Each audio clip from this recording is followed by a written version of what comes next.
So how has your day been? Eh. Eh? Yeah, I woke up really late Yeah. because I couldn't sleep.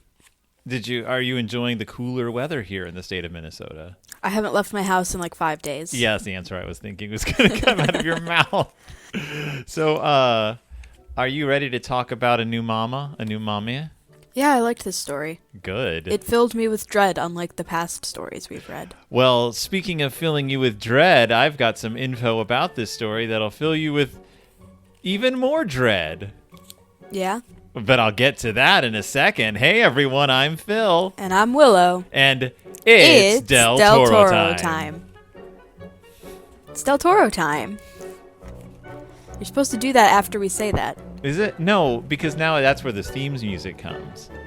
You would know that if you ever listened to the show. Why should I listen to the show I live in?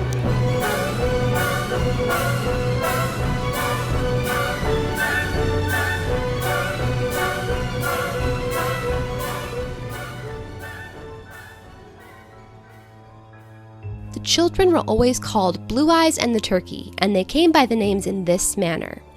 The elder one was like her dear father, who was far away at sea, and when the mother looked up she would often say, "Child, you have taken the pattern of your father's eyes," for the father had the bluest of blue eyes, and so gradually his little girl came to be called after them. The younger one had once, while she was still almost a baby, cried bitterly because a turkey that lived near to the cottage and sometimes wandered into the forest suddenly vanished in the middle of winter, and to console her she had been called by its name. Now the mother and Blue Eyes and the turkey and the baby all lived in a lonely cottage on the edge of the forest. You just heard the opening paragraph of The New Mother. Do you know who The New Mother is by? Lucy Clifford. By Lucy Clifford. And reading that was a friend of mine, Shannon Camp, who has been on my other podcasts. And Shannon has her own show called Little Women, a modern audio podcast, which she is the writer of and one of the stars of. And it's a great audio drama. And I have a guest appearance on a few episodes of it as the old grandpa. And I'm thinking about getting just some people to do readings of the future stories as well. Do I get to help pick the next time? Yeah, if you have any friends in mind, anyone you know who you think could I have 3 friends. All of them illiterate. Well, then why did you ask? The New Mother by Lucy Clifford. So you said moral something. Tale. Is it? Yeah. Or is it an anyhow story? Nope. Nope. You dropped some knowledge about Lucy Clifford in the last episode, right at the very end. I did? Yeah, you were like, Lucy Clifford, that's not what she goes by. Oh, right. Yeah. Do you know what her pen name was? Her pen name was... Oh, Mrs. W.K. Clifford. Her story is she's a little bit like Mary Shelley in that she was married to a super famous guy and then he died really young. And then she just went on and just kept being like a famous writer. Yeah. And made a name for herself. Because he like invented his own form of algebra. That sounds like a really boring guy. Yeah, but like it's like revolutionized mathematics and like helped people like figure out complex problems they hadn't been able to figure out before. He seemed like a pretty interesting guy. They were like super liberal, forward thinkers. Then he died young of like his death is like super mysterious because like they were on a vacation. The village they were staying at where he died, like eventually like everything burned down in a massive fire. So all records of his death are gone. Like people have like investigated his death, like in like modern era, like trying to figure out like exactly what happened to this guy. I think he just died of tuberculosis though. No, someone killed him because he was a really boring guy who invented algebra. I don't think he was boring. I think he was really fascinating. I'm just saying this to get a rise out of you at this point. His discoveries and his philosophies like led to like modern computing. I'm sure he was a great guy. And who died of tuberculosis. I believe he was the first like person to like seriously put forward the idea that space-time is curved in on itself before Albert Einstein ever came around. I don't even know what you're talking about. So like he was a anymore. pretty interesting guy, and he had a kickin' beard. He had one of them like modern beards that people that go down to like the middle of your stomach, but like are trimmed and like shaped very carefully. He looks like if he was alive today, looking exactly like he looks. He could just walk down the street and people would be like, "Oh, there goes William." Like there's Will. There's big Willie. Except now he'd be called like Papa or something. Nope. Clifford the Big Red Papa. Anyway, Lucy Clifford. She went on and wrote a bunch of novels and short stories, and a bunch. She wrote like 100 short stories, and one of her most famous collections is called The Anyhow Stories, Moral and Otherwise. It is an anyhow story. The debate is between whether it's a moral and otherwise story. Yeah. Is it a moral or an otherwise? So It's a moral story. do you think so? Do you think it's a moral Yes. story? How come do you think it's a moral story? Because it has a lesson at the end. It does have a lesson at the end. Is it a good lesson though? It Yes. seems horrifically unbalanced. Nope. So after he died, Lucy Clifford was left to raise their 2 kids alone as a single mother. And apparently this had a lot really, really like messed her up. It's so stressful. And she had to like earn all the money and become a famous writer in the process. So like many of her stories are very dark, grim stories about childhood. Kids suck. More like life sucks, especially if you're a kid. No. Kids suck. Well, you know who really sucks? Blue Eyes and Turkey. Yeah, that's why I'm saying it's a moral tale. But it's a weird moral tale. And it is a moral tale that has been retold many, many times. By men. By men. Many men. people. Many men. By many men. Yeah, so we were doing we were looking up this story, and it has been rewritten a lot by men, which is very unfortunate considering it's very much a story about motherhood. Very much like Frankenstein, a woman whose famous story has been told and retold time and again by a bunch of men, when it's very much a story written by a woman about motherhood, basically. But what's the most famous rewriting of this story? The Scary Stories to Tell in the Dark one. Speaking of stories we haven't covered yet. Jesus Christ, that's the first movie we're watching once we get back to being able to watch movies together. So in 1984, journalist and writer Alvin Schwartz, in the second installment of the Scary Stories to Tell in the Dark series, more Scary Stories to Tell in the Dark, retold this story as the drum. Can I say something about this? Yeah. I did not like this version of the story. The Alvin Schwartz version of the story? Yeah, I didn't like it. Yeah, weird, isn't it? Even though it's essentially the same basic story. It lacks so much. It doesn't give me a sense of dread. It just seems dumb. It seems dumb. It's dumb is what it is. The drum, which he attributes to an anonymous folktale called the Pear Drum. And he has like notes in the back of his story. He's like, this is based on a story from England called the Pear Drum that's come to America by word of mouth. So he never even knew that this was a story by an author, by Lucy Clifford. And Alvin Schwartz did his homework. He was no slouch. Like, he was a journalist. He tried to get stuff that's how out of like people's minds, like, this story had become a story and not like a written story. Like Beauty and the Beast. Like, people forget that it had like an initial author. Like The Little Mermaid. Like The Little Mermaid, yeah. It's a fairy tale or a folk tale that was actually like created by someone. So you said that Schwartz simplified this story a lot. Yeah. Yeah. Like a lot. And also just changing of it to I don't want to use the word. The derogatory term for the the Romani derogatory people. term that is consistently used by. Yes. What is the proper term? The Romani? Yeah, the Romani. Yes, it uses a derogatory slur for the Romani in reference to one of the main characters in the story throughout, which is funny because Lucy Clifford's version, which was written in the 1800s and you think would be far worse in that regard, never mentions that word. Like, never refers to this character as anything other than the little girl or the girl. Yeah. Yeah, and even like the signifiers don't lead you to think she might be suggesting that, because the story is so weird. And one thing that Alvin Schwartz's version of it, and all the adaptations I've seen, like the short, like the this is based on an old folktale versions, they don't ever really zero in on how weird the story is.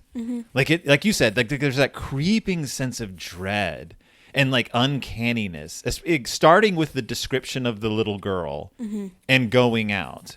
And it is right here that I have a major revelation for you. For me? For you. I'm handing a revelation to you.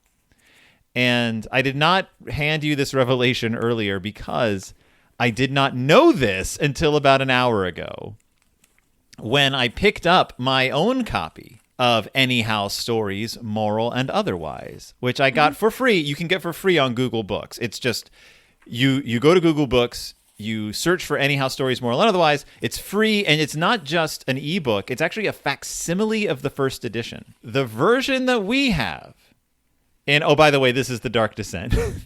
Yeah. We're doing stories by David G. Hartwell from his series, The Dark Descent. This is from the first volume, Color of Evil.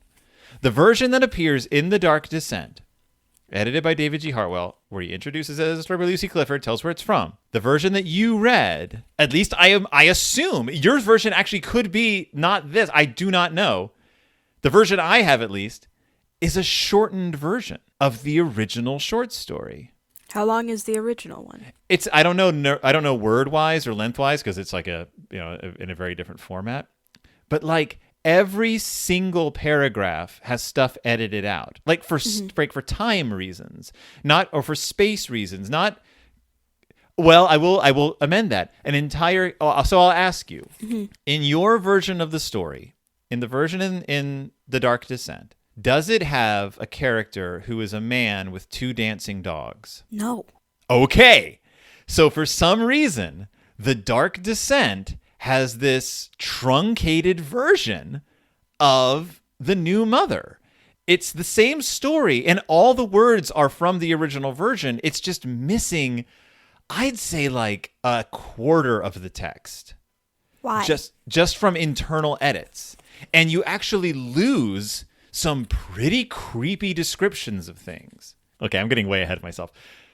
What is this story about? It's about 2 sisters who live with their mother and their younger sibling, the baby, and they go every day to walk to the village. Yeah. To see if there's a letter for them from their father who's away at sea. Yes. And they're very happy, and they're very good children. Yep, very good. Their mother is very loving. Everyone loves each other. Yeah, it's a pretty ideal family. Except for the fact that the father is away at sea. Right. And yeah, that's what it's about. It's what it's about. It's not like what happens in the story, but it's what it's about. That's your setup. You have this, it's sort of your opposite of a fairy tale. Like everyone's pretty content. Mm-hmm. This is not a story of, they're not doing great for themselves, but they're not starving. Mm-hmm. They have a pretty nice setup, actually. Yeah. They got a clock.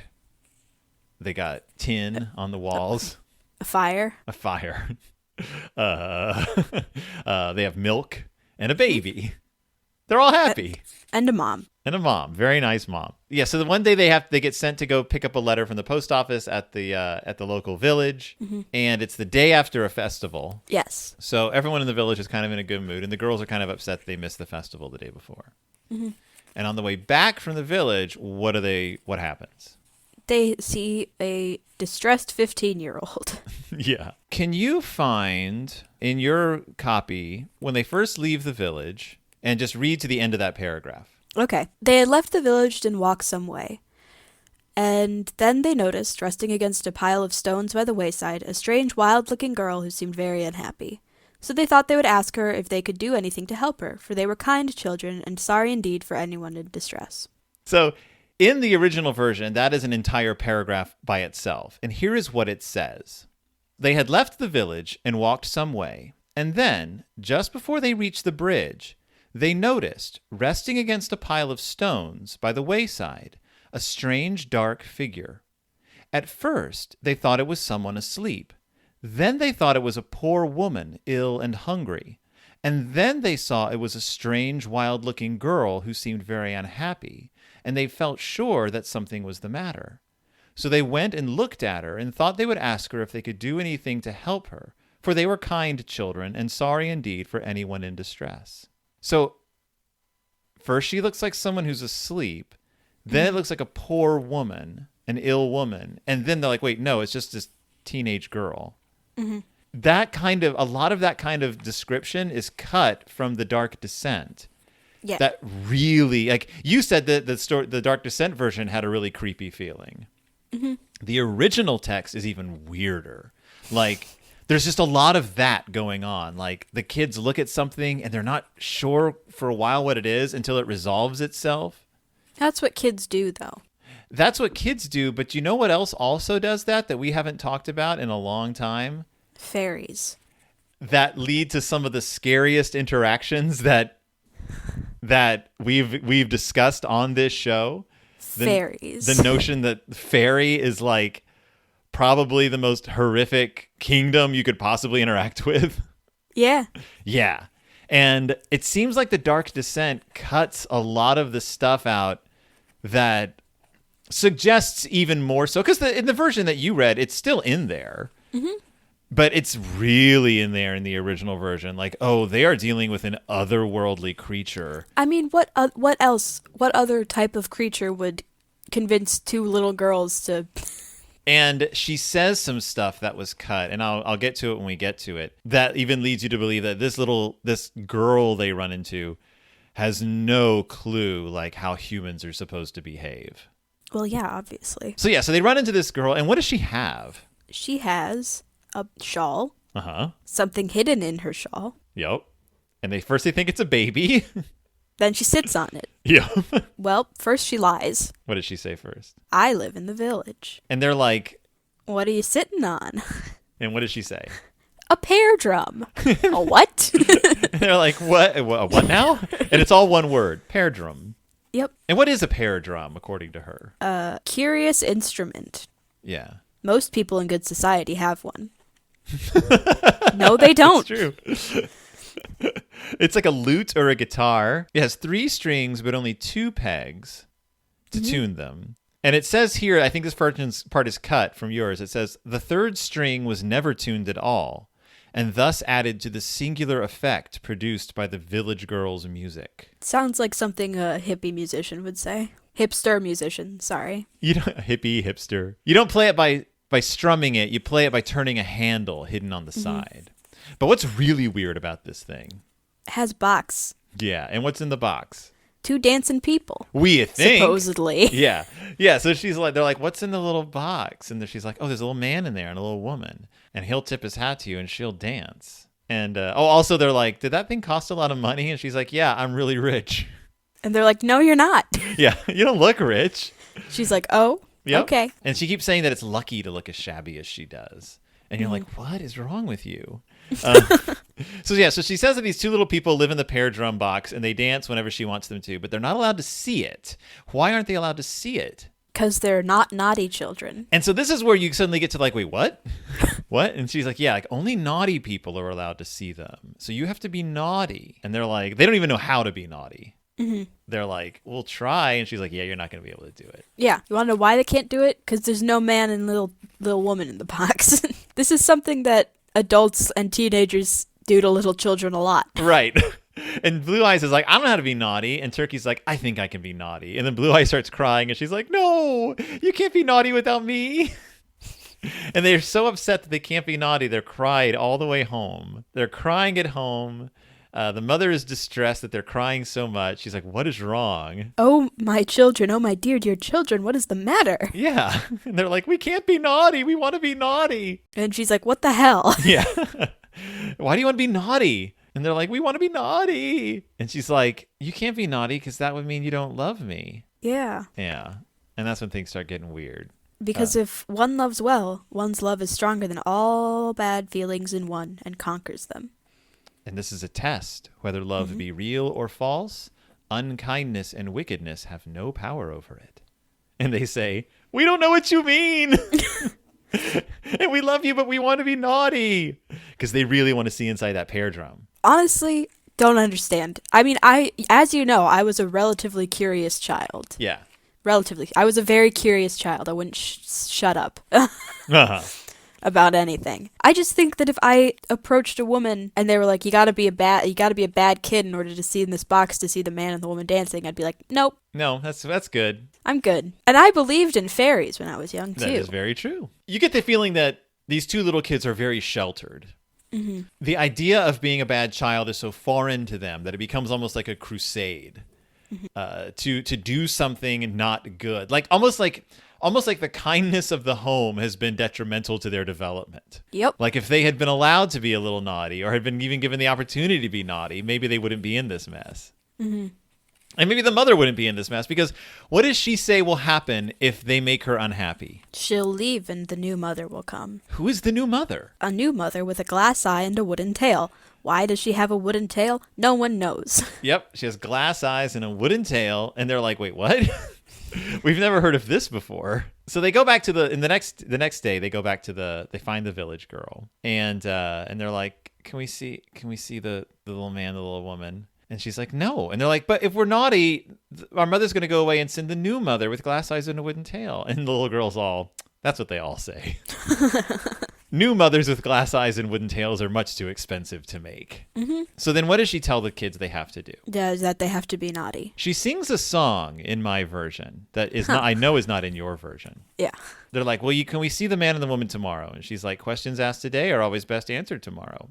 Yeah, that's in mine. And then she goes, goodbye. And she starts walking off. And as she walks off, she sings, oh, sweet and fair's the ladybird, and so's the bumblebee. But I myself have long preferred the gentle chimpanzee. The gentle chimpanzee. The gentle And then she stops and she's like, oh, I beg your pardon. It's very rude to sing without leave before company. I won't do it again. Mm-hmm. And the kids go, oh, no, do go on. And she says, I'm going. And they're like, no, we won't go on with your singing. And it's this weird little exchange between them. She's singing this bizarre little song. And that's when she leaves and they start crying again. So what does she tell them to do? Just she doesn't say anything. Oh, she doesn't give them instructions this time. No. So they go home and they smash their mugs on the floor and they throw their bread and butter on the floor. And they won't do what their mother says for them to do. Mm-hmm. They stamp their feet with rage. And she says, go up to your bed until you're good. And they're like, we won't be good. And they go up to their bed. And the mother gets very angry. And they go up to their bed, but they sing songs all night. They don't go to sleep. They said, yes, she says, do you remember what I told you I should do if you were very, very naughty? Yes, we know, but it isn't true, they cried. There is no mother with a wooden tail and glass eyes. And if there were, we should just stick pins in her and send her away. But there is none. Yeah. And then she became really angry. Yeah. So I don't know where the mother gets the idea for the new mother, but it has consequences. So the next morning they get up without asking. They run out of the house and they go find the girl who's with the pear drum. Mm-hmm. And they're like, all right, we were really bad last night. We were really naughty. We smashed our mugs. We threw our bread and butter. Mm-hmm. We did everything we could. And we got sent to bed without, we got sent to bed. And she's like, look, if you're really naughty, you wouldn't have gone to bed when you were told to. Mm-hmm. And she's like, did you throw cold water on the fire? Did you break the clock? Did you pull all the tins down from the walls and throw them on the floor? And they're like, no. And she's like, yeah, I didn't think so. Goodbye. And then she starts leaving again. It says, in my version, it says she vanished. So many people mistake a little noise and foolishness for real naughtiness. But as I remarked before, it wants skill to do the thing properly. Well, good day. And then she vanishes. Yeah, it says, so many people mistake a little noise and foolishness for real naughtiness. And before they could say another word, she had vanished. And then they're like, okay, we got to be really bad. This vanishing girl. Yeah. We got to listen to what she says. So what do they do the next time? All of that. They throw water on the fire. They pull down the baking dish and the cake tin and the fish slice and the lid of the saucepan they had never seen and banged them on the floor. They broke the clock and danced on the butter. They turned everything upside down. And then they sat still. They wondered if they were naughty enough. And that's when the mother says, if you're not good tomorrow, I have to go away and the new mother will come. Mm-hmm. Yeah, and they're very sad because they don't like to see their mother upset, but they really want to see what's inside that box. Dude, how dumb are these children? They really want to see what's inside that box. Well, then they're dumb. There's a little man and a woman. No, there's not. And they'll tip their hat to them and do a funny dance. No. So they go to find the little girl again. And when they come upon her, she's looking in the box. Mm-hmm. But when she hears them coming, she like slams it shut. Yeah. And they're all like, we did it. We were super bad. And she says, you seem really quite excited. You should be calm. Calmness gathers in and hides things like a big cloak or like my shawl does here, for instance. And she looks down at the ragged covering that hid the pear drum. And they're like, okay. It just says in mine that you should be calm. Yeah. So she says these mysterious little like things to them. And they're like, well, we did everything you told us. And if we have to, and my mother says she'll go away and send another mother if we're not good. And the little girl says, "The things that people say are most singular and amusing. There is an endless variety in language." And they're like, "What?" Can we see the little man and the woman? And she's like, "Where'd your mother say she would go? And when did your mother say she would go?" And they're like, "We don't want her to go." And she says, "People go and people come. First they go and then they come. Perhaps she will go before she comes. She couldn't come before she goes. You had better go back and be good. You're not really clever enough to be anything else. And the little woman's secret is very important. She never tells it for make-believe naughtiness." So now she adds this secret that the little woman has, she'll tell them that they have to be really naughty. Yeah. And that's when she's like, "Also, you didn't throw the looking glass out of the window or stand the baby on its head." Because that would kill it. What does it mean to stand a baby on its head? To take a baby, turn it upside down, put it on its head, and then let go. I guess? Is that standing a baby on its head? I thought it just meant turning a baby upside down. No. Okay. Well, in any case, she's like, "Look, I have to leave. I'm going back home after all this. So I'm going to come by your cottage tomorrow morning at 11 o'clock. And maybe I'll be playing the pear drum when I come by." Make-believe naughtiness is only spoiled goodness. Yeah, I love that phrase. Yeah. She's like, "So if you break the looking glass and do the things that I ask," and they're like, we'll do it. And she's like, "I don't think you will." And then she says a line that I really love. She says, "Good day." And she starts leaving. And then she turns back and she goes, 11 o'clock. I shall be quite punctual. I am very particular about my engagements." And I'm like, very. Yeah. It's so wild. Like, just the weird rules, but the strange logic she sets up throughout this whole story. Fairy. It's like, you're dealing with a fairy creature. You're dealing with a creature whose rules and laws make sense only to her. So they go home and they're terrible. Mm-hmm. Blue Eyes and Turkey, they throw the looking glass out the window where it destroys. The mother gets upset and she's like, "See ya." She puts on her best gown and her new sunbonnet and dressed the baby in all its Sunday clothes. And then she came down and stood before Blue Eyes and Turkey. And just as she did so, the turkey threw the looking glass out of the window and it fell with a loud crash upon the ground. Yeah. See ya. Yeah. So she starts leaving and they're like, "Mother, or the clock strikes 10:30, even though it's broken. And that's a big thing. So I don't know if it goes into this much in the truncated version, but in the full length version, it talks a lot about the clock, how their clock at home is broken. It always was broken, and it chimes at random times, but they love it anyway because it's beautiful. But now that they've broken it, it suddenly becomes very accurate. Mm-hmm. And it chimes at 10:30, and they start panicking. They're like, "Look, we're going to be good. We'll be good at 11:30. Just come back at 11:30. We'll be good. We will indeed. We just have to be naughty until 11 o'clock." And it says, the mother only picked up the little bundle in which she had tied up with her cotton apron and a pair of old shoes and went slowly out at the door. It seemed as if the children were spellbound and they could not follow her. So they can't follow their mother outside for some reason. They stand at the doorway and call to her, and she will not come back. And then what happens at 11 o'clock? There was a sound. A sound. Then the children felt their hearts ache with sorrow, and they cried bitterly, and yet they could not believe that she had gone. And the broken clock struck 11, and suddenly there was a sound, a quick, clanging, jangling sound, with a strange discordant note at intervals. They rushed to the open window, and there they saw the village girl dancing along and playing as she did so. So this says, essentially that, it's a little bit longer, but it says, they rushed to the open window, and there they saw the village girl coming towards them from the fields, dancing along and playing as she did so. Behind her, walking slowly, and yet ever keeping the same distance from her, was the man with the dogs whom they had seen asleep by the Blue Lion on the day they first saw the girl with the pear drum. He was playing on a flute that had a strange, shrill sound. They could hear it plainly above the jangling of the pear drum. After the man followed the two dogs, slowly waltzing around and around on their hind legs. Nope. And they had seen this man. So when they go to the village originally, you get a lot more description of the village, like the people who were just kind of there from the festival the day before. And one of them is a man who's just kind of asleep by one of the buildings. And there's these two dogs that are just kind of lounging around. And they're like, oh, those must be dancing dogs from like the traveling circus or whatever. Mm-hmm. And the dogs are kind of weird. And the girls just notice them. And this is the same man. And they're like, oh, those must be waltzing dogs. So now the pear drum girl is leaving, and this man is following her with these dancing dogs, which is a very creepy image. You know, it's funny, because in stories, people don't notice things unless there's something to be noticed. Yeah. And, like, you don't notice two dogs just lounging around. Right. That's not something that's noticeable. What you do notice is when you look out of the corner of your eye and you see something, you're like, that's not right. And then you look straight at it and you're like, oh, it's just two dogs. That's normal. Yeah.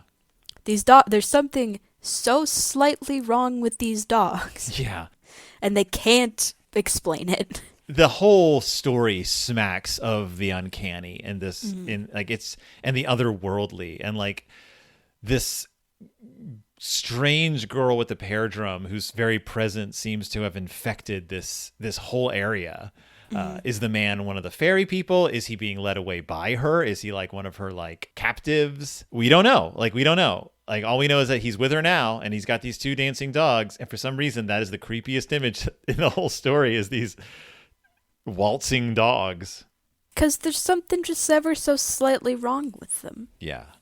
It's like, those definitely aren't dogs, and maybe they never were. So they're like, can you please show us the thing now? And she's all, you didn't do it right. You threw the water on the wrong side of the fire. You didn't throw everything quite in the middle of the room, and you didn't stand the baby on its head. And they're like, but we did what you said. And she's all, whatever. She just keeps dancing and playing. The man follows her. The two dogs waltz around and around, their tails motionless, their legs straight, their collars clear and white and stiff, and they just keep walking off. But our mother is gone, the children cried. Our dear mother, will she ever come back? No. And the little girl says to them as she's going out of sight, she yells out, the girl sings out, the little man and woman are far away. See, their box is empty. And for the first time the children saw the lid of the box was raised and hanging back, and that no little man and woman were in it. Oh, that's not in mine. I'm going to my own land, the girl sang, to the land where I was born.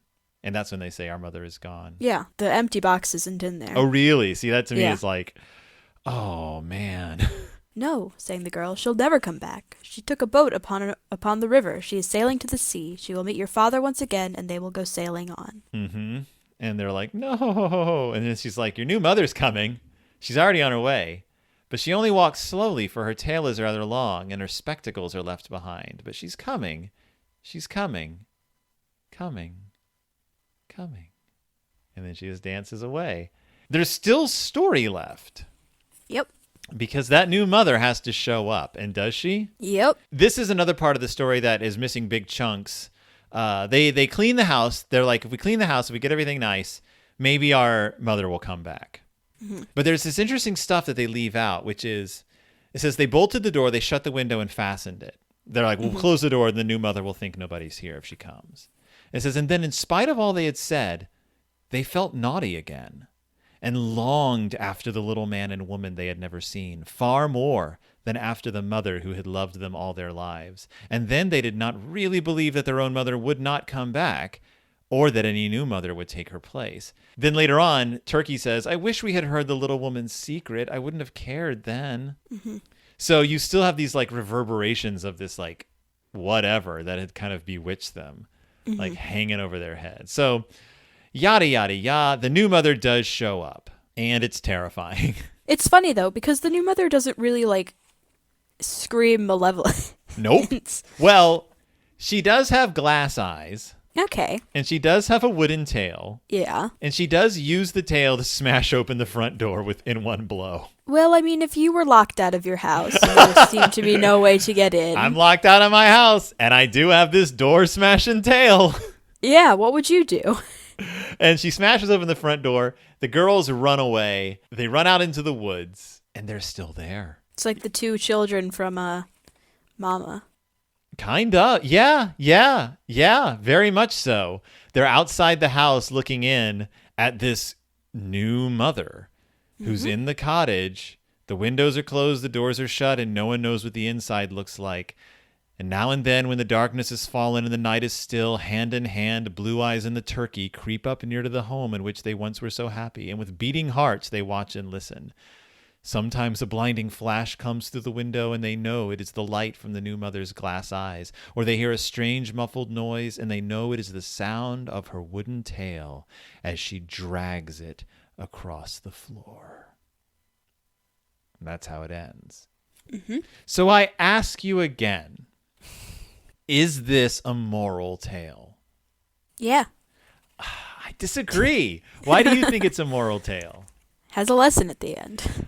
I think it's a scary, a weird tale disguised as a moral tale. I think it's both. Well, I think that's a fair assessment. Like, I think she uses the trappings of a lesson story to tell an uncanny story. Like, Yeah. But I also think that it is a lesson story. do you think a child is meant to read this and actually learn a lesson? I would, if I was a child reading this. What would you learn? Don't trust strangers. I thought you were going to say, don't be naughty. No, I feel like the opposite is learned in this story, because this story is so much about these two perfect kids who lose themselves in their, like, it seemed like they needed an excuse to be bad children. Yeah. Like, I was not a perfect child. I did a lot of stuff that I never got caught for. And because of that, I think that I learned a lot of lessons and don't have the urge to be incredibly naughty all the time. So, one interpretation, so I read a bunch of, like, people. So this story, of course, has been truncated and shortened and shortened and shortened. And like we said, the Scary Stories Tell in the Dark version is not scary. Nope. It's more, to me, it is just a moral story. Yeah. Like, it just reads like a lesson. Like, the same stuff happens, but it's very short. There's no subtlety or nuance. There's a lot of slurs. There's a lot of slurs. And it's not, it's more, yeah, you get the feeling you're supposed to be spooked more just because it's about, like, better be good or the new mother will come. Yeah, and I feel like that's not what this story is about.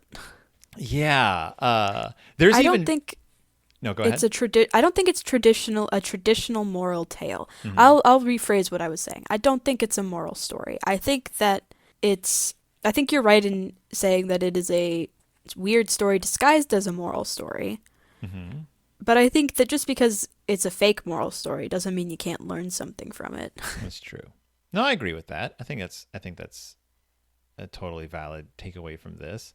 When it gets shortened, and it does get shortened a lot, and retold a lot, you'll hear it referred to as the drum in Scary Stories Telling the Dark. More Scary Stories Telling the Dark. It's just called the drum. A lot of times it's just called the pear drum. Mm-hmm.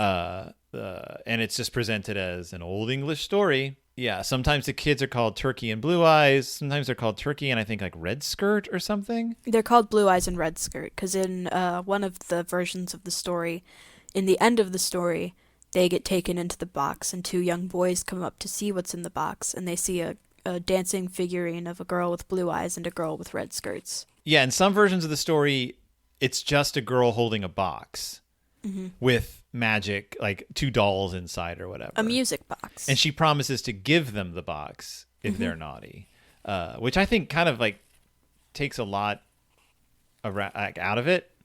Yeah. In one version of the story I read, they go home and they kill the kittens. They kill their mother's kittens. And then the mother murdered them because that's what I would do if two children killed my pets. Like, some of the versions get very dark in that direction, but it all sort of serves the purpose of like these kids get worse and worse, and then the wicked new mother comes. Some versions actually cut out the new mother altogether and just have it be about the mother leaves, and then the girls are like lost forever. But regardless, you lose, I think, that sense of the uncanny and that sense of the weird that Lucy Clifford infused this story with. Yeah. Like, I don't think you're supposed to just be scared of this new mother. I think you're supposed to be scared of the whole dire situation. I don't even think the new mother is supposed to necessarily be all that scary.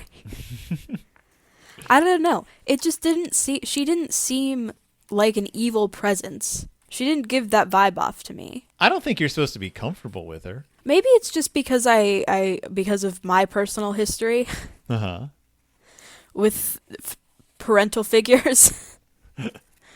I'm not exactly frightened by mother figures. Yeah. It's just not something that's ever really been like, okay, there's another mom here. That's great. Well, this story has been adapted into movies as well, or like short films. It was adapted into a short film in 2013. I'm trying to find. It was adapted into a movie called The Old Woman in the Woods, in which the character the girl is now an old, like a crone. I really wish I could see it because I want to see how, because it's adapted by a woman filmmaker as opposed to a man who as we said, we've been encountering a bunch of adaptations. Caroline Coots is the adapter, and it's a 30-minute short film that she made and showed at a few film festivals, and it's not out there anywhere. I think that there is one, I wouldn't say adaptation because it's not an adaptation. It's its own standalone thing, but it definitely, even the author said it was definitely inspired by the story, Coraline. Mm-hmm. I think that one really does still contain the very uncanny valley feel of the story. Yeah, so Coraline, Neil Gaiman said that he didn't say that he was inspired by the new mother. He said he was inspired by the story The Pear Drum, which is, I believe, that like even he wasn't aware of the origins of the story when he thought of Coraline. There's an interview I found that where he mentions that. And yeah, so Coraline has a new mother with black eyes, who's far more malevolent than this one. Yes. Who shows up. I would say that Coraline isn't quite as naughty as the girls in the story. No, that's why I said it wasn't an adaptation. It was more of a inspired by. Very much inspired by. But you can, if you know that and then you read it, you're like, you can definitely see the inspiration there. Yeah, and it also delves very much into the fairy-esque. Yeah. And making the deals and the bargains. And so I would say that at the end of the day, I thoroughly enjoy this story. Yeah. This is the first one in the book that I find, I mean, the ash tree had a distressing ending, but this is the first one that I feel really did a good job of just creating a sense of dread. I'm sorry, I said we did 2 stories before this one. I meant 3. I forgot about the Evening Primrose. Evening Primrose. Again, not a very scary story. What? Not a very scary story. You are cutting out like crazy. I'm cutting out Yeah. like crazy. Well, bye. We're talking. We're actually talking. We had some kind of adventures with losing part of the thing. The recording stopped and then everything went to heck, and now we're back and we're going to end this episode. Yeah. It's a shame that my wonderfully formatted half curse word is not going to make it into the episode. It's a shame we lost that. The funniest part of the episode. It is a shame we lost your half formatted curse word. So the I don't even remember what we're talking about. The new mother, thumbs up, thumbs down. Thumbs up. Read the original story. Yes, like I said, you can find the original short story on Google Books. I don't know where else. It came up on Google Books. The new mother is in Anyhow Stories, moral and otherwise. And I'm going to be very, very careful looking at these short stories going forward. I hate to think that we're reading like truncated versions of some of these stories. I think that the ones, because at the beginning of my book, there's general acknowledgments to reprint, like for permission to reprint. I think that the ones that are acknowledged in here should be good. Okay. And, I mean, Call of Cthulhu might be, but I have the original copy of that anyways, so It doesn't matter. It's just oh yeah, the new mother isn't in here. Yeah. That's really weird. It might be because the new mother is like kind of a lost story. Or it's, I know it's out of copyright, but still that is weird. It might be because they didn't get permission to reprint the exact. Or he thought he grabbed the original version and he accidentally grabbed a short version. Yeah. That's so wild. Well, you can get Anyhow Stories, moral and otherwise, and there's some other good stuff in there, by the way. There's some just weird stuff to read your kids. Pretty dark sounding stuff. So, Willow. Yes. What is the next story in The Dark Descent? Well, There's a long, long trail a-winding. Yes, but what is it called? That What? one. My favorite story, that one. There's a long, long trail a-winding. You know who it's by? Russell Kirk. Russell Kirk. Our first story by a articulate conservative. Great. And then our next one is by a blaring racist. I'm so excited. Racist. But for some reason, I'm more like reticent about reading the story by the Christian moralist than I am about reading the story by the weird racist from New England. So yes, it's a long. The racist that was so racist that other racists were like, "Hey, maybe you should tone down the racism." The racist who has, however, recently had his seat as king of the weird fiction racists. I think he's been unseated from that position, but we'll get into that when we get into his story, which I'm going to predict might actually be more than one episode long, but because it's a long story. Yeah, it's a long-ass story. Although this one's pretty long, too. This one's pretty long, too, which is, you know, suitable considering it's a long, long trail a-winding by Mr. Russell Kirk, but we will talk about that next week. I don't know anything about Russell Kirk, really, so yeah, we'll get to it when we get to it. Except for that he's a Christian conservative moralist. Great, I'm so excited. That doesn't mean it's going to be bad, though. No. I just don't want to know anything else about this man. People find all kinds of weird stuff scary, so it could still be scary, but No. I'm not worried about the story. The story is in here, which means it has to be at least a bit good. Yeah. I don't want to know anything else about this man. Well, then I will do all the research on that man. Yeah, but I still have to hear about him. Yeah, but you won't hear about it till later. Okay. Well, thank you so much for listening. Thank you so much for tuning in to It's Del Toro Time, Dark Descent, stories of David G. Hartwell collected for Dark Descent, Color of Evil. Why was this story in The Color of Evil? This story? Yeah. I would say that girl represented at least one of the colors of evil. Yeah, no, I was saying that is in like a throw out question kind of way. Oh, I see. Because we've asked that question for all the other stories, so it just felt weird to not do it for this one too. Well, I think we just answered it. There's blue eyes and there's an evil kid. And a turkey. Goodbye. No, wait. Thank you once again to Shannon Camp for providing the opening narration of this episode. Check out Little Women, a modern audio drama. It's out there. You can find it on Spotify. You can find us on Spotify, iTunes, wherever. Why would you want to, though? I know. But if you like the show, tell your friends about it. We like to know that people are listening. And you can find us on Twitter at Del Toro Time. So, check us out there. I don't post much except when the episodes come out. So, but if you have a question or anything, you can write to that Twitter account and comment on the episode, I guess, if you want to. Willow, you have anything else? No. Well, then I'm Phil. And I'm Willow. And we'll see you when it's Del Toro time.